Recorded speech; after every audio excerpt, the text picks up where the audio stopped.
नमस्कार दोस्तों, आपके अपने YouTube चैनल पर बहुत बहुत स्वागत है दोस्तों। दोस्तों, आप बहुत अच्छे होंगे, अच्छे से आपकी पढ़ाई चालू होगी। फ्रेंड्स, हम अपन भौतिक प्रदेश का अध्ययन कर रहे थे। तो भौतिक प्रदेश, अपन राजस्थान के भौतिक प्रदेशों का अलग अलग वर्गीकरण करके हम एक एक का अध्ययन कर रहे थे दोस्तों। तो दोस्तों, हमने पिछले दो भाग थे। जो पहला देखा था हमने, जो हाड़ौती का पठार वाला जो था भौतिक प्रदेश था, दक्षिण पूर्वी पठारी प्रदेश के नाम से जाना जाता है। और दोस्तों, दूसरा था अपना पूर्व के मैदानी में जो प्रदेश था, उसका अध्ययन किया था। दोस्तों, आज तीसरा है अपना अरावली पर्वतीय प्रदेश। तो अरावली पर्वतीय प्रदेश का हम अध्ययन करेंगे। तो फ्रेंड्स, हम देखते हैं जो अपना अरावली पर्वतीय प्रदेश है, तो उसको सबसे राजस्थान के जो चारों प्रदेश थे उनमें सबसे पुराना, सबसे प्राचीनतम भाग माना जाता है। तो फ्रेंड्स, स्टार्ट करते हैं, देखते हैं अपन अरावलीय पर्वतीय प्रदेश। ठीक है, तो उसका हम चार वर्गीकरण करके पढ़ रहे थे पूर्व में। उसी प्रकार दोस्तों, आज इसका भी हम चार वर्गीकरण करते हैं। पहला है अपना उत्पत्ति। तो फ्रेंड्स, अरावली पर्वतीय प्रदेश है, उसकी उत्पत्ति देखते हैं कि उत्पत्ति किस प्रकार हुई, देखते हैं। तो उत्पत्ति दोस्तों इसकी हुई थी आद्य महाकल्प में हुई थी। कब हुई थी दोस्तों? आद्य महाकल्प। आद्य महाकल्प में इसकी उत्पत्ति मानी जाती है। ठीक है दोस्तों, इसको हम एजोइक एरा के नाम से जानते हैं।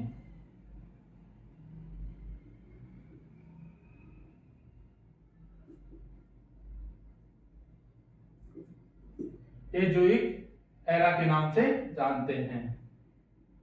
ठीक है फ्रेंड्स, एजोइक एरा।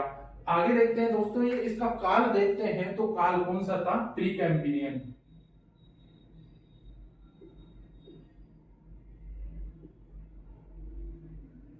कौन सा था फ्रेंड्स? प्री कैम्ब्रियन काल था इसका। और दोस्तों, इसके समय की बात कर लेते हैं कि इसका टाइम पीरियड की बात कर लेते हैं। तो दोस्तों, ये लगभग 65 करोड़ वर्ष पूर्व आया दोस्तों। 65 करोड़ वर्ष पूर्व। अगर दोस्तों इसको मिलियन की बात करते हैं तो मिलियन होगा दोस्तों इसका 650 मिलियन वर्ष पूर्व। ठीक है फ्रेंड्स, आया कि आद्य महाकल्प जो था उसके अंदर इसकी उत्पत्ति हुई थी, जो कौन सा? एजोइक एरा के नाम से जानते हैं।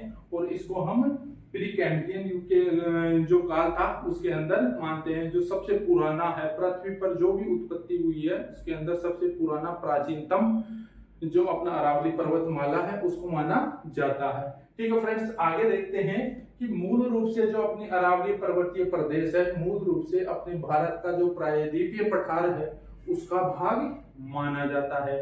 ठीक है, जो अपने अरब सागर के अंदर जो अपना प्रायद्वीपीय पठार स्थित है उसका ही इसका भाग माना जाता है। ठीक है फ्रेंड्स, आगे देखते हैं कि आद्य महाकल्प में गोंडवाना लैंड एवं वलित क्रिया एवं वलित पर्वत बने थे। ठीक है फ्रेंड्स, कहने का मतलब ये हुआ जो आद्य महाकल्प था उसके अंदर ही जो गोंडवाना लैंड जो बना था, जो अपना पूर्व में अपने विस्तार से पढ़ा था, जो गोंडवाना लैंड था उसका भी निर्माण इसी आद्य महाकल्प में हुआ था। और इसी आद्य महाकल्प में वलित क्रिया हुई थी और वलित पर्वतमाला बनी थी। ठीक है फ्रेंड्स, वलित पर्वतमाला। तो वलन प्रक्रिया क्या है वो समझने की कोशिश करते हैं हम। देखिए बोर्ड पे, समझने की कोशिश कीजिए थोड़ा सा ध्यान से कि देखिए फ्रेंड्स, जो वलन प्रक्रिया होती है, जो क्रिया होती है, तो भूगर्भ के अंदर दोस्तों प्लेटें होती है और वो लिक्विड जो तरल रूप में जो लावा होता है उसके अंदर तैरती रहती हैं। तो फ्रेंड्स, जो प्लेटें होती हैं, क्या जो प्लेटें होती हैं उनकी कहानी है। जैसे दोस्तों मानते हैं कि ये एक प्लेट है। क्या है ये? प्लेट। और क्या है? भारी प्लेट, भारी है। और इस तरफ देखते हैं दोस्तों, एक तरफ हल्की है प्लेट। ये क्या है? ये भी प्लेट ही है, पर ये क्या है? हल्की है।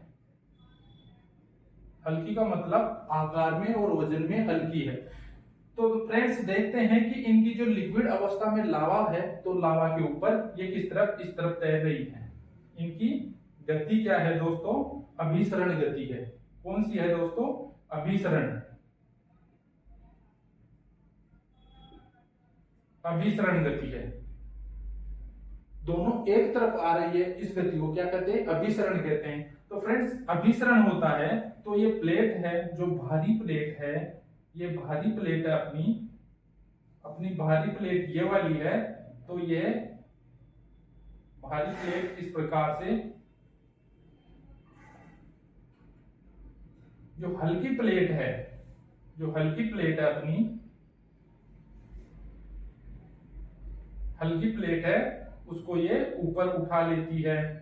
ठीक है फ्रेंड्स, आया समझ में। जो ये भारी वाली प्लेट है, लावा के अंदर जो हल्की वाली प्लेट है, एक दूसरे की तरफ आ रही है, अभिसरण गति हो रही है, तो एक दूसरे के ऊपर आ जाएगी और भारी प्लेट नीचे चली जाएगी और हल्की प्लेट ऊपर आ जाएगी। तो ये प्लेटें एक दूसरे के ऊपर जा रही है, हल्की ऊपर जा रही है, तो हल्की ऊपर जाने के बाद में ये एक दूसरे के ऊपर क्या दबाव डालेगी, क्या डालेगी, तो दबाव कौन सा होगा, अपना संपीड़न बल लगेगा। कौन सा है, संपीड़न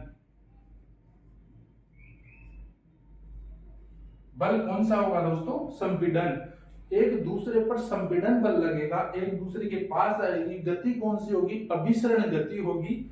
और अभिसरण गति होने के बाद में, अभिसरण गति होगी, उसके बाद में क्या होगा, एक वलन हो जाएगा, वलन हो जाएगा, वलन इस प्रकार और इस प्रकार, ये वलन प्रक्रिया, और वलन प्रक्रिया होती है और वलित पर्वतमाला बन जाती है। ठीक है, वलन होने के बाद में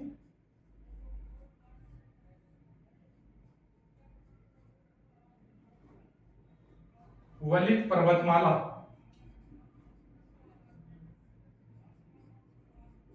ठीक है फ्रेंड्स, अब पर समझने के लिए देखते हैं वलन का मतलब क्या हुआ, कि दोनों तरफ, जैसे अपन समझने के लिए एक नोटबुक लेते हैं, इस नोटबुक के अंदर दोस्तों अगर दोनों तरफ दबाव पड़ता है तो ये क्या होती है, धीरे धीरे धीरे धीरे मुड़ जाती है और वलित रूप में हो जाती है। इसको हम वलन प्रक्रिया के नाम से जानते हैं। ये चीज ही हमने समझने की कोशिश की है फ्रेंड्स, आया समझ में। ये अपनी भारी प्लेट, हल्की प्लेट, और ये लावा के अंदर संचलन हो रहा है भूगर्भ के अंदर, तो भारी प्लेट नीचे चली जाएगी, हल्की प्लेट ऊपर जाएगी और उसका बल संपीड़न लगेगा, अभिसरण गति होगी, और उसके बाद में जो पर्वतमाला, जो उच्च भूमि हो जाएगी, वलन पड़ जाएंगे, उसे वलित पर्वतमाला के नाम से जानते हैं। ठीक है फ्रेंड्स, आगे चलते हैं। अब इसकी विस्तार की बात कर लेते हैं। अरावली पर्वतमाला है, उसकी विस्तार की बात कर लेते हैं। तो फ्रेंड्स देखते हैं कि अपनी जो विस्तार है अरावली पर्वतमाला का, ये गुजरात से लेकर अपने दिल्ली तक है। कहां तक है फ्रेंड्स, गुजरात से, जो गुजरात के अंदर क्या है, पालनपुर, जिसे हम खेड़ ब्रह्मा के नाम से भी जानते हैं।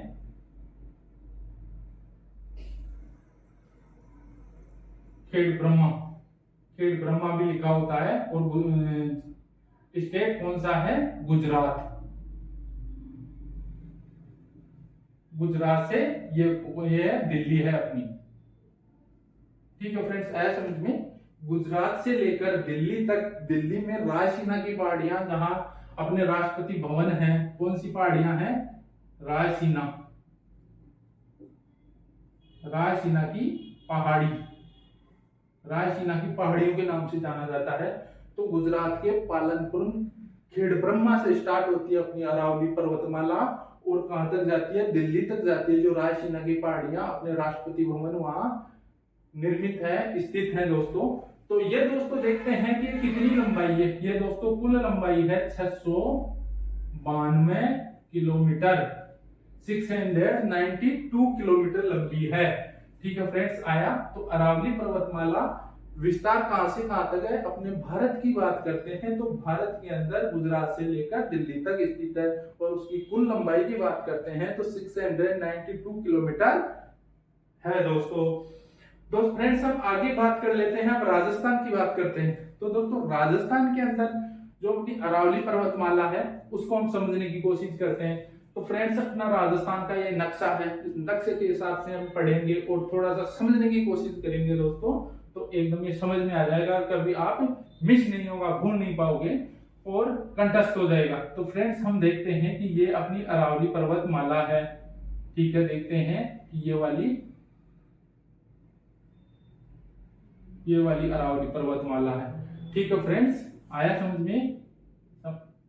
ये अपनी अरावली पर्वतमाला है, ठीक है फ्रेंड्स। हमने भारत की बात की थी तो ये 692 किलोमीटर था, और राजस्थान की बात करते हैं तो फ्रेंड्स ये कितना है, 550 किलोमीटर है। कितना है दोस्तों, 550 किलोमीटर। और प्रतिशत की बात करते हैं तो दोस्तों ये कितना है, राजस्थान के अंदर 80% भाग अरावली पर्वतमाला का राजस्थान के अंदर से गुजरता है, ठीक है दोस्तों। तो दोस्तों हम देखते हैं कि ये सिरोही है, ये सिरोही है, और सिरोही में क्या है, खेड़ ब्रह्म, ये खेड़ ब्रह्म है, ठीक है फ्रेंड्स। इधर खेड़ ब्रह्म आ रहा था, इधर खेड़ ब्रह्म है सिरोही के अंदर। तो सिरोही से खेड़ ब्रह्म से लेकर ये अपने खेतड़ी तक, खेतड़ी कहां आ रहा है दोस्तों, ये आ रहा है अपना झुंझुनू के अंदर। तो राजस्थान के अंदर इसका विस्तार देखा तो कहां था, ये सिरोही से लेकर झुंझुनू तक ये 550 किलोमीटर लंबा जो अरावली पर्वत माला स्थित है। और परसेंट की बात करते हैं तो दोस्तों ये 80% राजस्थान से गुजरती है।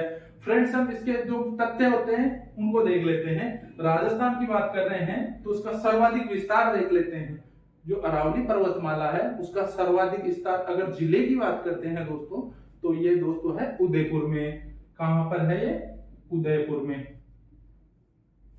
सर्वाधिक विस्तार की बात कर लेते हैं तो उदयपुर जिले में सर्वाधिक है। और सबसे कम की बात करते हैं दोस्तों तो ये होंगे दोस्तों अपने अजमेर में। जो अजमेर जिला है अपना, उसके अंदर सर्वाधिक कम विस्तार है अरावली पर्वतमाला की। और फ्रेंड्स हम बात करते हैं ऊंचाई और चौड़ाई की बात करते हैं अरावली पर्वतमाला की। तो दोस्तों हम देखते हैं नक्शे के अंदर देखते हैं और समझने की बात करते हैं। ये वाला भाग क्या होगा, उत्तर हो जाएगा। कौन सा होगा, उत्तर हो जाएगा। ये वाला कौन सा हो जाएगा, पूर्व है। और ये वाला भाग कौन सा है, दक्षिण है। और ये वाला दोस्तों कौन सा है, पश्चिमी भाग है। फ्रेंड्स हम देखते हैं कि अरावली की ऊंचाई और चौड़ाई नक्शे में साफ साफ दिखाई दे रहा है दोस्तों कि दोस्तों ये अरावली पर्वतमाला है, इसकी ऊंचाई किस तरफ से बढ़ रही है, उत्तर पूर्व से दक्षिण पश्चिम की तरफ इसकी ऊंचाई बढ़ रही है। और चौड़ाई की बात करते हैं दोस्तों तो चौड़ाई भी उत्तर पूर्व से दक्षिण पश्चिम की तरफ इसकी ऊंचाई और चौड़ाई दोनों बढ़ती हुई है। आया दोस्तों समझ में? तो इसकी ऊंचाई और चौड़ाई की बात करते हैं तो ये किस तरफ है दोस्तों, ये उत्तर पूर्व से दक्षिण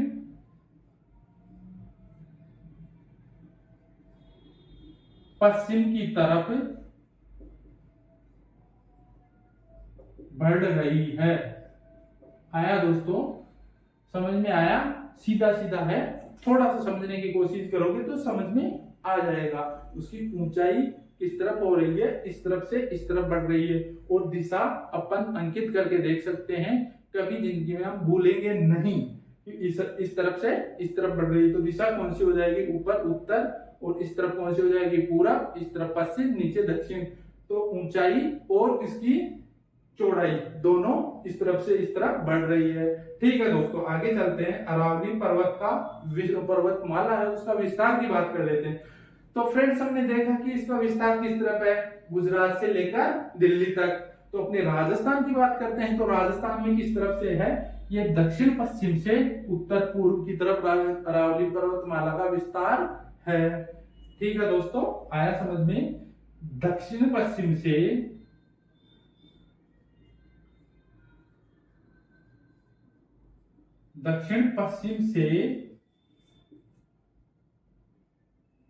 उत्तर पूर्व की तरफ, ठीक है फ्रेंड्स, आया समझ में। आगे देखते हैं, क्षेत्रफल की बात कर लेते हैं।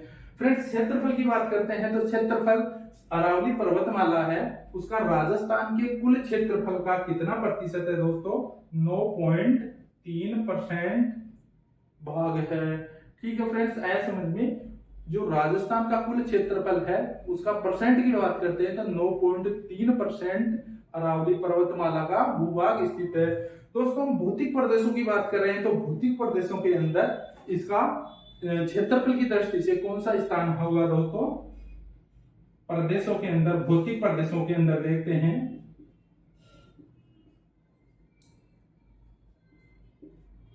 भौतिक प्रदेशों में इसका स्थान कौन सा है दोस्तों? थर्ड, तीसरा स्थान है। ठीक है दोस्तों, तीसरा स्थान है। दोस्तों हम जनसंख्या की बात करते हैं तो जनसंख्या कितनी? अपने राजस्थान की कुल जनसंख्या का 10% जनसंख्या अरावली पर्वतमाला है उसके अंदर निवास करते हैं। तो दोस्तों हम अगर जनसंख्या की बात करते हैं तो साथ में आता है घनत्व। तो घनत्व की दृष्टि से दोस्तों भौतिक प्रदेशों के अंदर अरावली पर्वतमाला का कितना है? कौन सा? तीसरा स्थान आता है। कौन सा आता है? तीसरा स्थान आता है। तो फ्रेंड्स आया समझ में आपके? बहुत अच्छे से समझ आया होगा। आज के लिए इतना ही, धन्यवाद।